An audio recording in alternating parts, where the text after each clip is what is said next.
On vous souhaite la bienvenue à ericlatour.com. Dans quelques instants, on vous parle du PE. Qu'est-ce que c'est? C'est le programme, premier épisode. C'est un programme de prévention chez les 15-28 ans concernant la santé mentale. Premier épisode psychotique, on les appelle peut-être même avant même d'aller voir un médecin. S'il y a quelqu'un de votre entourage, de votre enfant, et vous soupçonnez peut-être une problématique de santé mentale, vous pouvez les appeler directement.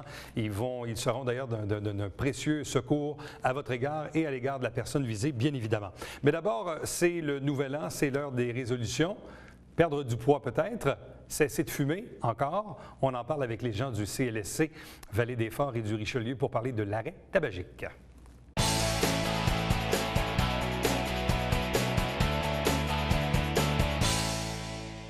Souvent, chaque début d'année amène son lot de résolutions, soit celle de perdre du poids ou d'arrêter de fumer.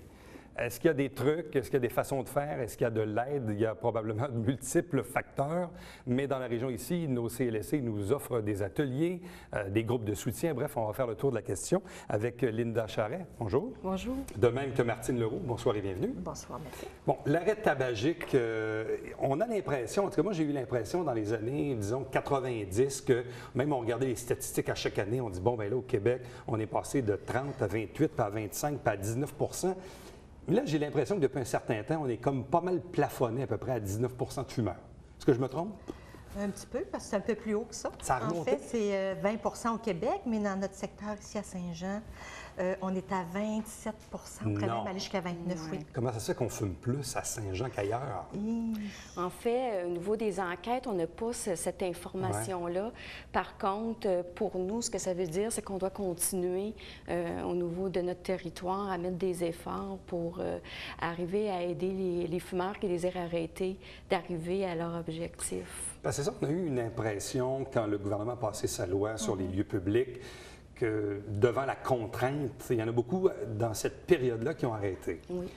Et là, et ça, c'est le facteur que je vais vous poser comme question, parce que souvent le problème, c'est le renouvellement. Le renouvellement, il se fait par qui? Il se fait par les jeunes. Est-ce qu'on a une idée, malheureusement, des jeunes qui sont dans la jeune, disons, 12, 13, 14, 15 ans, qui malheureusement commencent à fumer? Parce que dans le fond, des fois, il faudrait les prendre au début. Ça nous aidera un peu, peut-être? Oui. Mais il n'y a pas de conséquences à cet âge-là. C'est ça. C'est ça le problème. Oui, on a des statistiques, je pense que tu en avais, Linda. Oui. En fait, l'initiation au tabac se fait au secondaire 1. Donc, vers l'âge de 12 ans. Maintenant, on a un programme École en santé. Je pense qu'il faut, trouver des façons, différentes façons pour aller rejoindre les jeunes. Alors, on sait très bien que si on dit qu'il ne faut pas fumer chez les jeunes, c'est peut-être la pire chose à faire. Donc, on va travailler beaucoup au niveau des écoles, au niveau des saines habitudes de vie, apprendre à gérer le stress. Donc, par la bande, d'une autre façon, bien, on va aller aider les jeunes à être de moins en moins fumeurs. Bon, là, dans les trucs pour arrêter de fumer, bon, on le sait, on peut aller voir son médecin, on peut avoir des timbres, des fois c'est la nicorette, la gomme, la cigarette électronique, mais évidemment, de votre côté, vous offrez des groupes de soutien, vous offrez des ateliers. Oui. Comment ça se passe, les ateliers au CLSC? Bien, en fait, ça se passe en 8 rencontres de 2 heures. On s'est aperçu au fil du temps, parce que ça fait 10 ans qu'on fait ça, que l'arrêt tabagique, ça se prépare. C'est un peu comme le divorce, hein? Alors, un divorce, ça se prépare. L'arrêt tabagique étant une dépendance très grande qui accote l'héroïne, c'est plus facile d'arrêter de boire, d'arrêter de consommer certaines drogues que d'arrêter de fumer. Alors, la préparation est très importante. Alors, on axe vraiment les 4 premières rencontres là, de 2 heures sur la préparation, sachant que le tabagisme touche la dépendance physique à cause de la nicotine, la dépendance psychologique, parce que les gens vont gérer leurs émotions avec le stress et la dépendance sociale et habitude. Donc, de préparer l'arrêt puis prendre le temps de le faire, c'est beaucoup gagnant.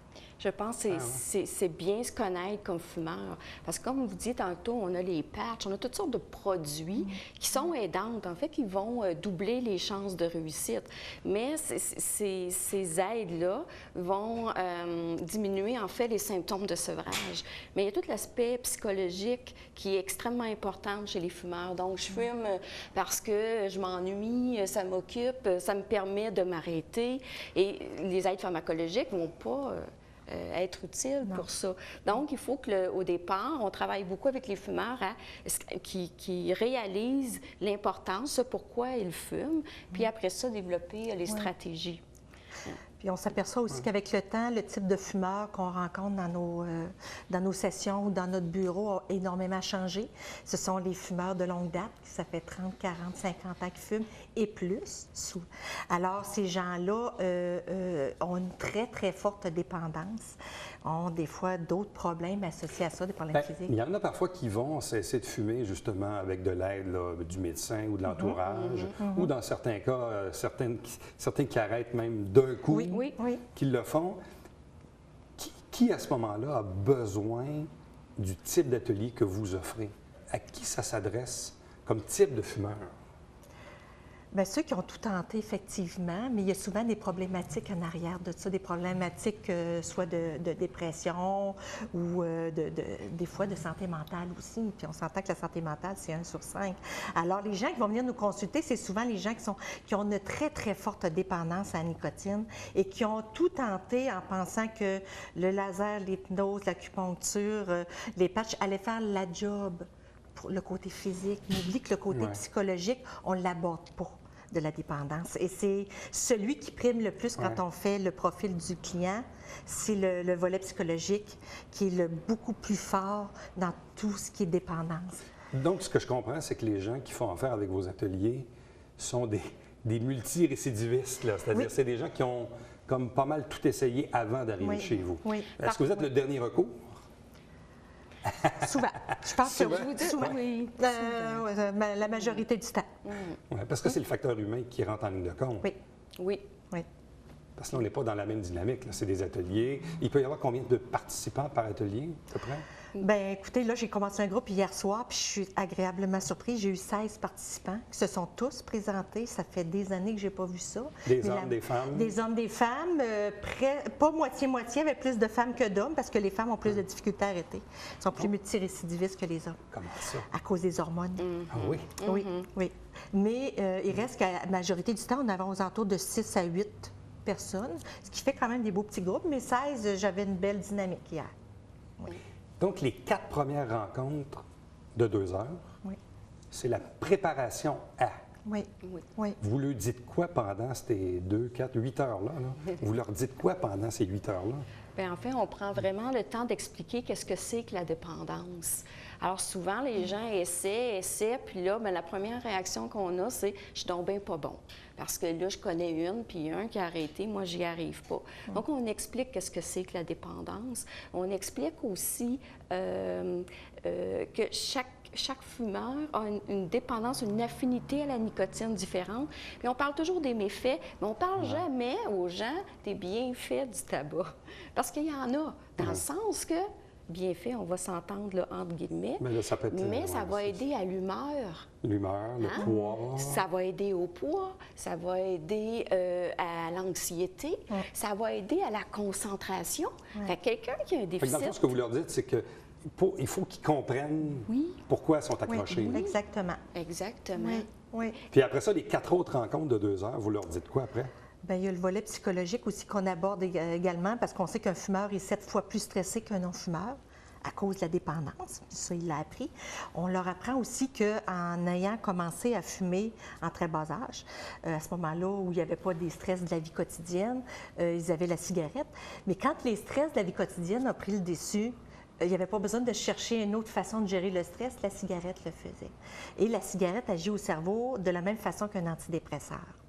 Alors, je pense que les gens, de leur apporter de l'information, de leur dire, écoutez, c'est à cause de ça que vous vivez telle chose, c'est pour ça que vous êtes hyper stressé. Là, maintenant, on va regarder ensemble comment vous pouvez gérer vos émotions autres qu'avec la cigarette. À quel moment de l'atelier ils cessent de fumer? Au début? Après la 4e.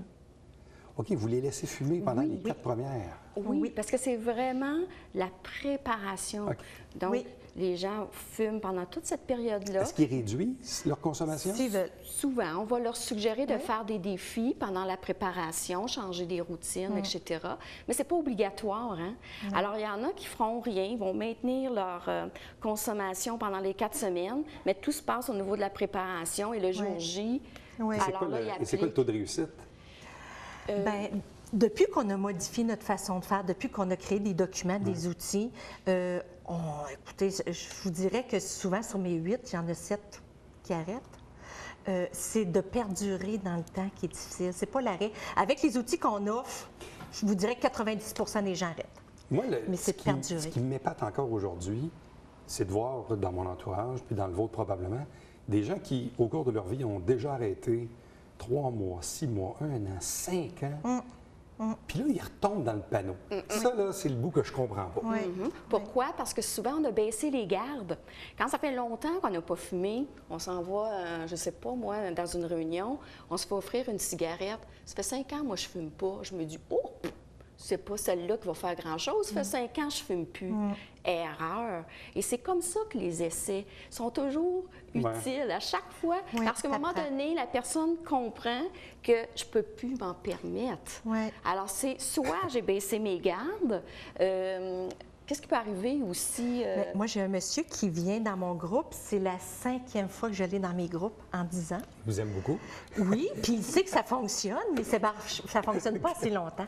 Et hier, il a appris aux gens du groupe, il dit, vous savez, il y a une chose que j'ai appris en récidivant encore cette fois-ci, c'est que j'ai goûté à la liberté. De ne plus être accroché à une substance et je veux retrouver cette liberté-là. Et c'est la première fois qu'il faisait ce constat-là, comment c'était prenant, comment un fumeur se lève le matin et du matin jusqu'au coucher, il n'entête que la cigarette. Aux 20 minutes, aux demi-heures, il a un besoin. Alors ça, quand tu es dedans, tu le vois pas, mais quand tu en sors... Les ateliers sont gratuits. Oui. Autant au CLSC Vallée des Forts que du Richelieu. Oui, vous donnez des ateliers dans les 2 CLSC. Oui. Et l'autre chose également, il y a un groupe de soutien qui s'appelle Second Souffle. Oui. Qu'est-ce que c'est? Le groupe soutien Second Souffle, c'est des ex-fumeurs, donc qui ont participé à nos ateliers de cessation et qui souhaitaient pouvoir apporter de l'aide aux gens qui ont entamé une démarche en cessation tabagique. Donc, c'est vraiment un endroit au CLSC, donc le local est au CLSC ici à Saint-Jean, et ça permet d'avoir un endroit pour des fumeurs qui n'ont pas nécessairement utilisé nos services, d'avoir un endroit pour échanger avec leurs pairs qui ont fait cette démarche-là. Ou ça peut être des gens carrément qui ont suivi nos ateliers puis qui veulent une suite après parce qu'ils ont tout le réflexe de dire mais là, je vais faire quoi après? Parce qu'ils ont créé un lien. À vous deux, merci beaucoup. Ça fait Donc, plaisir. si les gens veulent vous contacter, le numéro est affiché évidemment en bas de l'écran. Donc, c'est le temps des résolutions. Vous savez que ça peut fonctionner. On dit tantôt 90 de taux de réussite. Donc, chez nous, ça. C'est le temps des inscriptions, d'ailleurs. Et on fait l'individuel aussi, hein? On ne fait pas juste l'atelier. Oui. Bon, bien, merci infiniment. Merci beaucoup. Merci. Restez avec nous. Au retour, on vous parle de santé mentale.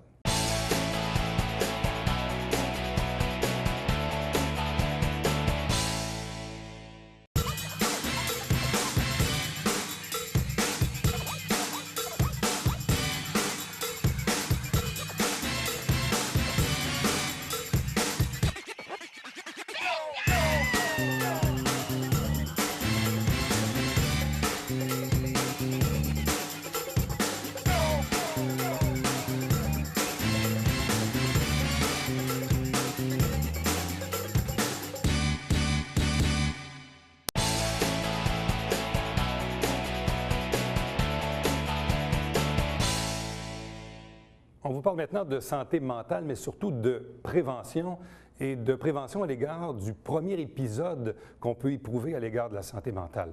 Avec nous pour en parler, 2 invités. D'abord, Karine Egelfield, qui est psychoéducatrice. Bonsoir à vous. Bonsoir. De même que Josée Charon-Girard, qui est agente de relations humaines. Bonsoir et bienvenue. Salut. On va parler évidemment du programme que vous appelez dans votre jargon le PE. Le PE pour le premier épisode, parce que quand on parle de santé mentale, évidemment, il y a plusieurs volets à ça, mais le programme qui est en opération chez vous existe depuis combien de temps? Depuis 4 ans et demi. Ça va faire 4 ans. Ça va faire 4 ans, oui, qu'on a mis en place. Et c'est un programme qui est offert ici, mais qui est offert également ailleurs au Québec? Oui, il y a quelques cliniques de premier épisode. Il y en a de plus en plus d'ailleurs parce que c'est à l'agenda du ministère là, de traiter les premières psychoses le plus rapidement possible. Alors, il y en a à Trois-Rivières, Shawinigan, il y en a à Montréal, il y en a Rimouski. Oui, Rivière-du-Loup. Et maintenant, une à Saint-Jean-sur-Richelieu. Donc, à Saint-Jean depuis un certain nombre d'années maintenant. Oui. De quelle façon les clients, les patients sont-ils amenés à consulter ou à faire partie de votre programme? Parce que je me mets dans l'exemple, parce que bon, probablement que la clientèle que vous avez, c'est une clientèle assez jeune. Oui, 15-28 ans. Donc, c'est 15-28 ans. Oui. Donc, entre 15 et 28 ans, un individu, dans le fond, subit un premier épisode psychotique. Oui. Il est amené ou des signes qui donnent à penser qu'il va faire un épisode psychotique. Bon, là, il en parle à son médecin ou l'entourage en parle au médecin. Est-ce qu'il y a un premier médecin, un généraliste qui interfère dans le processus avant d'arriver au psychiatre ou avant d'arriver dans votre programme? En fait, comment on aime fonctionner, nous, c'est on aime être dans le décor avant que le médecin soit appelé. Alors, nous, notre but, c'est d'intervenir le plus rapidement possible, donc, et de diminuer la durée de la psychose. Alors, qu'est-ce qu'on fait? Si on est allé rencontrer plusieurs partenaires dans la communauté, dans les écoles, on a même au Dôme parlé à la Maison des jeunes. Alors, on essaie que dès que tu vois ton ami, mettons, qui, des pensées étranges, il n'est plus pareil, que tu puisses contacter quelqu'un rapidement ou en parler. Et on essaie de, parler de plus en plus de psychose là, pour que la société connaisse qu'est-ce que c'est. C'est une maladie du cerveau. Et qu'il y a des soins possibles et que le plus rapidement qu'on intervient, bien moins la maladie se chronicise. À long terme, ce qu'on veut, c'est que le parent puisse nous appeler directement, dire « je suis inquiet pour mon enfant ». Donc, les gens peuvent vous appeler directement, oui. sans même dire, là, il faut que j'aille voir mon généraliste, puis là, ça va prendre des semaines, puis là, il va peut-être me référer un psychiatre, puis évidemment, des psychiatres, là, ça ne court pas les rues. Donc, tout ça amène des délais. Quand on vit une inquiétude à l'égard de la santé mentale d'un de nos proches, ça ne nous tente pas d'attendre 6 mois, là. Non, puis c'est pas la première chose que les parents vont penser non plus d'appeler un programme pour jeunes psychotiques. On va plutôt penser à une peine d'amour, on va plutôt penser à une crise d'adolescence. La phase prodromique qu'on appelle les symptômes avant-curseurs d'une psychose peuvent donner l'impression que le jeune est en rébellion contre l'autorité parentale. Bon, mais parlons-en des symptômes, parce que qu'est-ce qui différencie quelqu'un qui est triste ou quelqu'un qui vient d'avoir une peine d'amour ou une défaite, peu importe, et un début de psychose? C'est quoi la différence dans les symptômes? C'est là que ça se corse un petit peu parce qu'il n'y a comme pas un livre de recettes avec « Ah, là, ce jeune-là est en train de développer une psychose ». C'est clair qu'on a des indices et quand on se promène et qu'on va parler aux intervenants et dans les écoles, ben on nomme ces indices-là qui sont, des idées étranges. Il peut y avoir aussi un changement dans le style vestimentaire. La personne peut arrêter de vouloir manger, peut aussi avoir un discours incohérent, une pensée aussi, son cours de la pensée est changeant. Qu'est-ce qu'on peut trouver aussi? En fait, c'est qu'il y a une rupture dans le fonctionnement du jeune entre avant et après. Puis, c'est pas juste qu'il est triste, il y a une peine d'amour. Non, il a changé. Il y a une rupture dans son fonctionnement. Il va avoir une dégradation aussi au niveau scolaire, au niveau de la concentration, au niveau de la mémoire. C'est les premiers symptômes qu'on risque de voir apparaître. Parce que la psychose, c'est une maladie du cerveau. On ne se le cachera pas. Donc, ça affecte le cerveau. Donc, avant d'en arriver à une phase aiguë où il y a des hallucinations franches, autant visuelles qu'auditives, bien, il y a une période où le cerveau commence tranquillement à perdre la mémoire, la concentration, ces choses-là. Bon, là, évidemment, on en parle ici, et ça permet de vulgariser au public, mais la question que j'ai envie de vous poser, parce que vous existez depuis quelques années seulement, êtes-vous connu? Parce que moi, je me mets dans la peau d'un parent qui nous regarde ce soir, puis qui dit, Caroline, avoir su il y a une couple d'années, je les aurais peut-être appelés. Dans le fond, c'est un peu ça, parce que je ne sais pas combien de patients vous traitez dans une année, là, mais êtes-vous suffisamment connu? Bien, on est ici pour se faire connaître, oui. Mais on est allé voir, premièrement, on ne voulait pas tout de suite, quand on a commencé le projet, parce qu'on est 3 intervenantes, on ne voulait pas ouvrir le canal tout de suite population à nous voir le flux et comment de personnes on a à voir dans notre caseload, qu'on dit. Oui. Et là, on a commencé par c'est qui les voit, les jeunes, le plus souvent? Bien, c'est les écoles, c'est aussi, on est allé rencontrer Clinique Jeunesse, les endroits où est-ce que les jeunes étaient le plus vus et le plus susceptibles Pour être référés à vous autres après. Oui, c'est ça. Alors là, on a fait un premier défrichage un petit peu là, dans la communauté au niveau de nos partenaires. On est allé parler de notre projet, on leur donnait aussi des outils. Et là, on est à ouvrir un petit peu plus grand, mais on a des outils aussi pour donner aux gens à la maison pour qu'il fasse, tu sais, est-ce que c'est vraiment ça ou mon jeune, il est en dépression ou il va pas bien, mais il y a le référoscope. Bon. Mais prenons le cas justement. Quelqu'un vous appelle, bon, puis là, ça commence comment? Parce que là, vous êtes 3, puis vous avez probablement des rôles qui sont différents. Donc l'intervention se passe de quelle façon? Mettons que vous avez un jeune, vous, à la maison, qui va pas bien. Vous avez entendu parler de nous par, je ne sais pas moi, la psychoéducatrice de l'école ou si elle ne nous a pas appelé elle-même. Et là, vous nous appelez. Là, nous, on fait une première entrevue téléphonique, on regarde c'est quoi vos inquiétudes, parce que dans la psychose, qu'est-ce qui est difficile comparativement à une autre maladie, c'est que c'est l'ordinateur central qui est bousillé, hein, on peut dire ça comme ça, et il n'y a pas un autre ordinateur qui voit puis qui dit à la personne « Oh, tu vas pas bien ». Fait que la personne n'a pas toujours conscience de pas bien aller, malgré l'entourage qui souvent lui donne des signes. Lui, il vit dans la réalité, mais sa réalité n'est plus la nôtre, si on peut dire. Il y a une perturbation dans la réalité. Ouais. Alors là, vous nous appelez, on regarde avec vous, qu'est-ce qui a changé, on regarde est-ce que c'est vraiment psychotique. Ouais.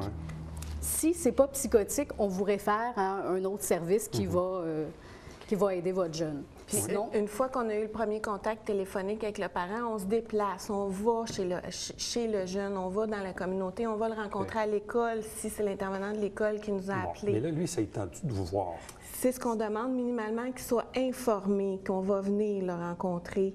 C'est pas toujours évident. C'est quoi la première réaction que vous avez quand vous les rencontrez? Généralement, on est quand même bien accueillis. On n'est pas fait. C'est sûr que d'emblée, on n'arrive pas en disant « Hey, nous, on travaille avec les jeunes psychotiques. Toi, c'est ton cas. C'est quoi ton projet de vie? C'est quoi tu veux faire? L'intervenante de l'école est inquiète parce que ça avance pas. Ta mère est inquiète pour telle raison. Qu'est-ce que tu en penses? Nous, est-ce qu'on peut t'aider à réaliser ton projet de vie? » Donc, c'est plus par cette porte d'entrée-là qu'on rentre que plutôt de dire... Si le jeune n'est pas prêt à entendre parler de psychose, bien, on va le sentir, puis on n'ira pas par cette porte-là. Okay. Mais il y en a qui se voient, puis ils sont malheureux, puis ça va pas bien, puis ils se demandent et là, vous faites quoi après ça? Vous les encadrez, vous les voyez sur une certaine période, vous les référez au psychiatre, vous dites, il se passe quoi après? On les voit à chaque semaine et on tente, on se donne environ 3 mois pour les amener voir un psychiatre avec nous, pour créer un lien, pour leur parler de qu'est-ce qu'ils vivent, parce que souvent, il y a une incompréhension. Bon. Et c'est quoi le bienfait d'agir en prévention avec un premier épisode plutôt que de se ramasser 20 ans plus tard avec de multiples problèmes et des cas qui sont malheureusement extrêmement lourds en santé mentale? C'est justement au niveau des conséquences que ça fait au niveau du cerveau, au niveau de la concentration, au niveau de la mémoire. Il y a des pertes cognitives avec des psychoses à répétition. Les gens vont avoir des pertes cognitives. Donc, on essaie d'éviter que le jeune, pris rapidement à sa première épisode psychotique, ça l'amène que les pertes cognitives vont être moindres, sinon il n'y en aura pas. Moins de taux de chômage, moins aussi décrochage scolaire, moins de toxicomanie. Santé mentale arrive souvent avec problèmes sociaux, pauvreté. Problèmes de santé physique qui s'ensuit parce qu'il n'est pas capable de prendre soin de sa santé. Donc, ça l'évite. On essaye d'éviter tout ça, puis de prendre la plus petite dose de médication possible pour le jeune, puis le remettre sur les activités productives. Ouais. Là, en 3-4 ans, vous avez pu traiter à peu près combien de personnes? Tabarouette, on était rendu à combien quand on a fait notre super outil? Une centaine. On a rencontré, pas nécessairement traité, mais évalué, parlé. Oui, à date, on est en contact avec une centaine de jeunes. Rencontrés pendant 3 mois, ça s'est pas tardé. Avez-vous la conviction que ces 100 personnes-là, s'ils n'avaient pas été pris en charge par votre programme, ils auraient probablement dérivé dans les années à venir? Avez-vous cette conviction-là que votre intervention... Pas les 100. Pas les 100. Puis les 100 n'étaient pas non plus toutes... C'était pas toutes psychotiques, non. C'est ça. Les individus viennent nous voir avec leur vécu et tout, mais je pense qu'on peut faire une différence et le plus rapidement ils nous font confiance et qu'adhèrent au traitement, le mieux ça va. En quelques secondes, on va mettre à l'écran 3 sites Internet à guise de référence. L'Association québécoise des programmes pour premier épisode psychotique. Oui. Vous avez l'outil pour observer et agir avant les psychoses. Ça, c'est pour les parents, les intervenants, les amis. Ils peuvent aller rentrer des données, des informations pour vérifier est-ce que mon ami il est psychotique, est-ce que mon jeune il s'en va vers une psychose. Puis il y en a un troisième qui est le cerveau à tous les niveaux. Oui, ça parle beaucoup de la drogue, hein, parce que pour qu'une psychose soit déclenchée, c'est événement stressant, drogue et la génétique. Vulnérabilité, stress qui explique ça. C'est les trois facteurs. Là. Bon, et si les gens veulent vous contacter, l'autre numéro qui est affiché à l'écran, donc 450-346-2222, le poste 8480. Oui. Oui. En souhaitant que vous soyez dorénavant plus connu Merci. et que votre prévention puisse être utile dans la communauté. Donc, vous avez écouté ces deux dames. Donc, si parfois vous pensez peut-être qu'il y a quelqu'un dans votre entourage, et on le dit bien, c'est pour les jeunes de 15 à 28 ans, donc c'est la fenêtre d'intervention pour un premier épisode en santé mentale, vous pouvez évidemment gentiment les contacter. Merci beaucoup. Merci beaucoup. Restez avec nous. Au retour, le Bavière quotidien.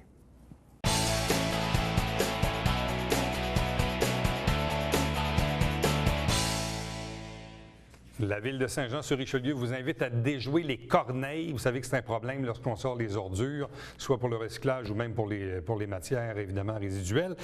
Évidemment, c'est assez facile. Il faut se munir d'un bac rigide avec un couvercle. C'est ça, évidemment, la notion. D'ailleurs, la Ville peut vous aider à cet égard-là. Donc, je vous invite à consulter le site Internet de la Ville. À chaque semaine, on vous présente des extraits du Conseil de Ville, donc un rappel de la grille horaire de l'émission Saint-Jean-sur-Richelieu. Je vous rappelle que Télébingo, c'était tous les dimanches matins, 9h30, en direct, câble 9 ici même. Et il y a 3 500 $ en prix, notamment la carte pleine qui est à 2 000 $. Et voici les coordonnées pour la télé. Pour me joindre directement, Éric Latour à commercial tvhr9.com. À demain. Bye bye.